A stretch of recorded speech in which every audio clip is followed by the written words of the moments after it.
and welcome back to another weekend episode of Cooking with Mary Sue. And today in the kitchen, this weekend, we're going to cook up a little Mexican food here. One of my husband's favorite dishes. He could eat Mexican every single day of the week. If I cooked it, he loves it. But first, before we begin, would everybody hit that like and subscribe down at the bottom and share? I like to remind you now because usually by the end of the recipe, I kind of forget about it. And I want to remind everybody about my book here again.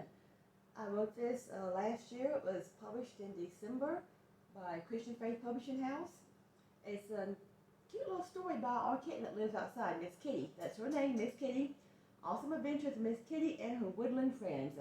It's available now on Amazon, eBay, Barnes & Noble, and they are still working on the ebook. It'll be a few more weeks. Seems like the ebook's taking a lot longer than I thought it would, but they're still working on it, they told me. It's just not ready yet. But that's okay with me because I'd rather hold a book in my hand when I read one. That way I get to see the pictures and everything, and it's just more fun to read to a kid, I think. Okay, today we are going to make, well, let me mention my channels again. Down below you find a link to my resale channel, Susie Q Knickknacks, where I showcase items that I buy at stores and resale from thrift stores and arbitrage, different places. And there's a link to my eBay store and a link to my husband's channel, Brother Claude Reflects. And on my channel a few days ago, I posted a video we made outside. We went hiking, took a little hike up in the mountain behind our house. There's our backyard slopes up to a big mountain, and it's very, very long. And we decided to go to the top of it, or as far as we could, because every time you get to the top, you look up, there's another top. Seemed like you never get to the top. So we took a trek up there for about an hour, walked around, took pictures and everything, and you can see that on there. It's in two parts, part 1 and 2. Now back to the recipe here. I'm using my deep, deep cast iron skillet today. And I'm going to make a Crunchwrap. Kind of like what you buy at Taco Bell, but this is going to be a lot bigger. I'm starting out, I still had a package of these used up in my pantry. The Grande shells. Remember about a month ago or so, I made some Grande enchiladas. Yeah, enchiladas. I had another package to use, so I decided to make a Crunchwrap. And since these are bigger shells, I need a bigger skillet, because I'm going to put this in the oven to brown it. And since they are so huge, they're going to drape over, and it's going to be really thick by the time I get through with it. You might say, why am I using these? Because, one thing, I don't think cooking should be cut and dry. I like to improvise a lot. Cooking should be fun, experimental. Just learn to use whatever you have in your cabinet on hand. Don't try to go out and buy special things for one recipe that you may never use again. I had these on hand, so I decided to do something with them. And usually in a Crunchwrap, you put a tostada shell, a crunchy corn tostada shell in the center to make it crunchy. When I looked at those at the store the other day, I just didn't want to buy a whole big package of tostada shells this big. Probably had 2 dozen in there just to use one for this recipe. So I got thinking, something else to make it crunchy. I'm going to use Frito chili cheese crunch chips in the middle. That'll be crunchy, and the flavor will blend nice with all the other Mexican flavors here. I first started out and cooked, here it is. I cooked 1 pound of ground beef. Okay, I used the 80-20, so it's a little bit less fat in it. Before I added the taco seasoning, I did add a package of, I found this new the other day. It's by McCormick. Taco sauce that's carne asada flavor. Usually carne asada is used on grilled steak at Mexican restaurants, but I decided to use it in my beef here. But before I added that, I added some other spices to the beef first. I added 2 teaspoons of paprika, just a 1/4 teaspoon of cilantro, a 1/4 teaspoon of chives, and just a little bit of onion powder. Now, these flavors of these spices are all optional. You know, I don't believe in any strict rules on how to do a recipe. Do it like you want to do it. If you don't like those flavors of spices, use some other spice you like. Your kitchen, your rules. My kitchen, my rules. And I didn't use too much of cilantro and chives, just a little bit. You might want to use more according to your taste. Okay. I put those flavors in my beef, and then I put in the taco mix with just a 1/4 cup of water, I cooked it. It didn't take very long, about 5-10 minutes to cook that. To this, I am going to add some nacho cheese dip. It's already soft dip. It'll blend in nice. It's got nacho flavor. Give it a little bit of spice, a little kick to it. Now I could layer this in my shells first. Layer the cheese and then put the beef on top. I'm going to add this to the beef instead. I'm going to try 2 tablespoons at first. There. Because I'm going to be putting other cheeses in this as we go. There. Oh, that's nice here. Yeah, I like the way that looks. Okay. You see the beef there with the cheese in it? That's about 2 heaping tablespoons in it. For my veggies in this Crunchwrap, I've got a little bit of tomato diced up, some shredded lettuce here, and I started to put in some bell pepper. Now I've got the really pretty colorful bell pepper here. As you see here, oops, don't drop it. Oh, I cut up some yellow, orange, and red bell peppers. Just diced a few up. I didn't want to use the green because the green has a bitter taste. And all these start out green, but then they change from yellow to orange to red. And as they change colors, they get sweeter, with red being the sweetest. Okay, I'm using a little bit of tomato. Okay, first off, we'll start layering our shells.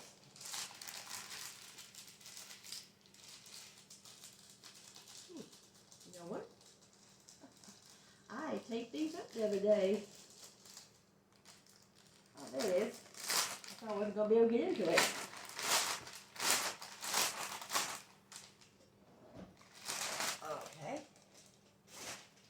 Shells are humongous.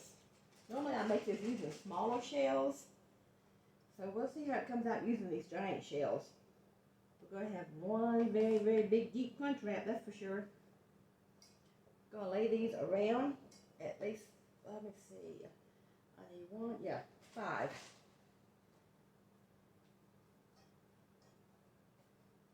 Two.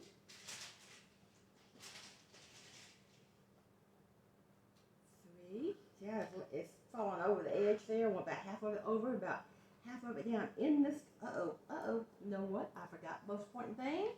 I forgot to put some olive oil. I need to brush my skillet with olive oil. I almost forgot that. I'm going to brush that all around that skillet there. Oh, I would hate to get all that in there and then remember the olive oil.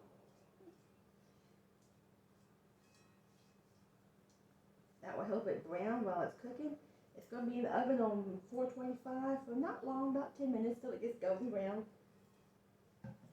There. Now that's step 1, the olive oil. Now back to putting these in again. About half of it hangs in the skillet on the bottom. It hangs over.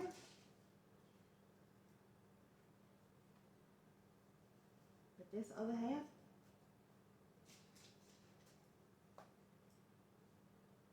Three.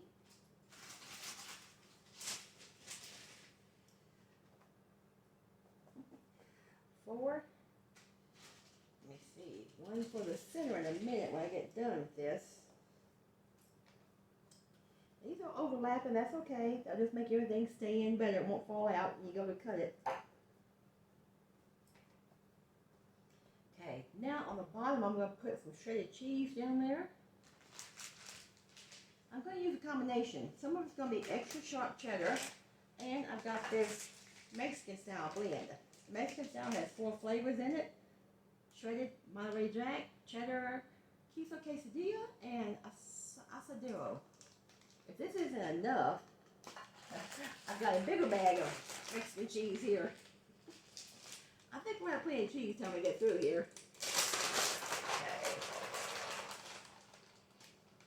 If I was making a smaller one, I would be measuring this, but this is such a big one to make, I'm just going to have to kind of eyeball it.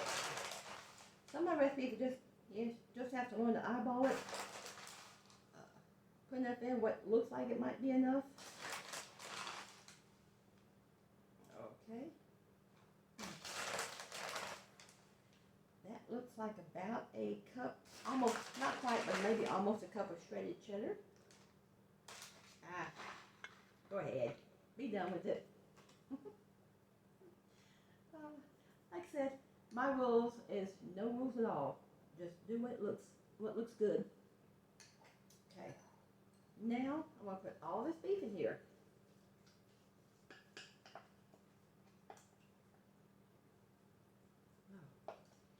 This big huge thing with monster Crunchwrap would probably be enough to do us for several days.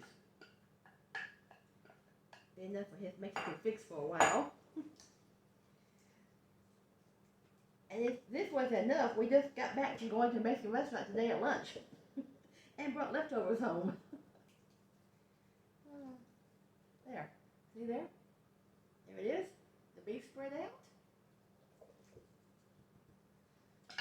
Okie dokie. Now I am going to put my last shell. My last shell is going right there in the center. Where's my brain? I'm going to put some sour cream on the other side of this shell first. Yeah. I'm going to spread. Oh, don't roll out. Don't roll out. I'm going to spread some sour cream all around here.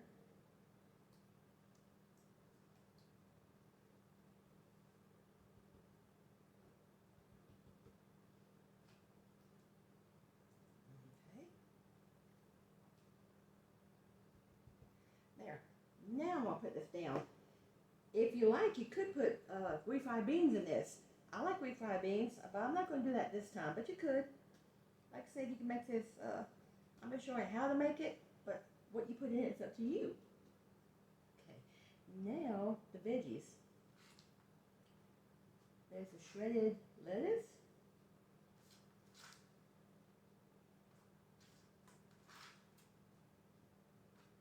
Kind of hard to measure this stuff. I'm just going eyeballing it, going by sight, just filling it up so it looks full enough. Now the bell pepper, I'm going to spread it around. I don't need any more onion because I already have onion flavoring in the beef. I put some chives and onion powder in there. Okay. Like a nice little salad there. Now a tomato. I'm adding tomato to half of this. You might ask why. That's because I like tomato and I can eat it. My husband likes it, but he's not supposed to eat too much tomato. He's kind of limited by his doctor on how much tomato he can eat. So I'm just going to put tomato on half of this. But when I eat it, I'll have to peek inside and see which half has tomato and which doesn't have tomato. There. Okay. Now we're going to fold all this up. One thing about this huge shell, I've got plenty of room to fold. Have no problem with having enough shell on this thing. We're going to have, where is my brain today? More cheese. Okay, yep. That's the most important part, more cheese on top. So when you bite into it, you got cheese on top and you got cheese on the bottom. Yeah, they'll probably take the rest of this. This is the Mexican blend. Remember I got the shredded extra sharp on the bottom. And the top here is going to be the Mexican flavor.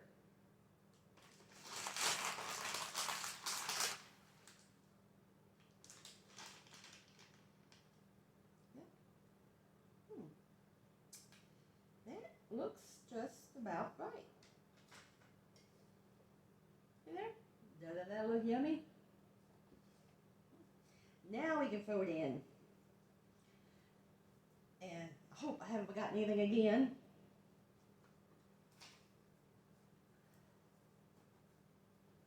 Well, when you know it, the chili cheese Fritos.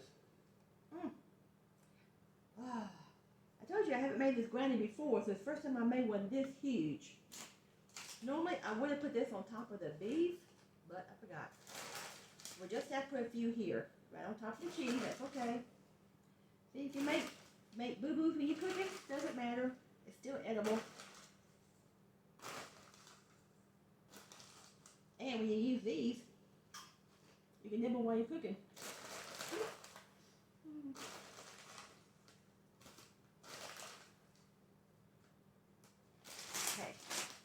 menu. Now, third time's a charm. We're going to try to wrap this up again.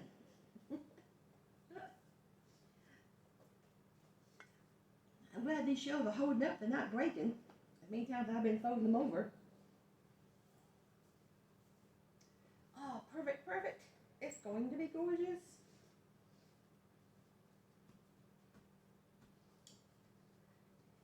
Now, the thing I need to do is pop this in the oven for about, I'm guessing 15-20 minutes or until it gets brown on top. I've got my oven at 425. See that the big deep cast iron skillet was just perfect for all this.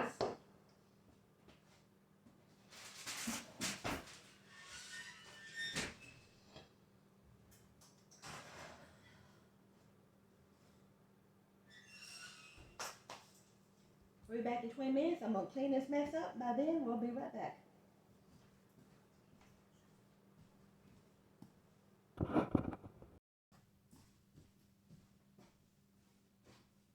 Hey there, we're back and it's done. I let it cook in there on 420, close to 425 for about 15-20 minutes. And I checked it out, flipped it out, came out perfect. Did not stick a bit to the skillet. I did let it cool for about 10 minutes before I cut into it. If I cut into it too soon, I didn't want all the cheese to ooze out everywhere. I wanted to let it get set and congeal. But look at there. Look at that. Look there. It's about probably almost a 2-inch size Crunchwrap. Much bigger than you find at Taco Bell, that's for sure. I said this will do us for a few days here. That's a whole meal in itself. You need nothing else. You got meat and cheese and veggies. Your shell is your bread. That's one meal and a whole mouthful. And I have this extra, all this leftover bell pepper. I would just dice it up and freeze it and use it later. It'll come in handy. Hey, that's it for today. Go out and try this gorgeous Crunchwrap. See how you like it. If you don't want to make it this big, just buy the smaller shells and do the same thing. Be just easy. Like I said, I just wanted to get rid of those big shells in my cabinet. Sometimes you just have to improvise on recipes. Just learn to use what you have on hand. Get creative. Just use your imagination. The sky's the limit. Don't forget about my book out here now on eBay and Amazon. Order yourself a copy for your kids and grandkids. And I will see y'all next week. Everybody have a blessed week. And I'd like to remind everybody, please pray for two of my friends that are really sick right now, Peggy and Kathy. Two of my dearest friends. I've known them for many, many, many years. Hate to say how long I've known them. That's going to age me. But they are my dearest friends, and they need some extra prayers this week. So, I'll see y'all next weekend. Bye for now.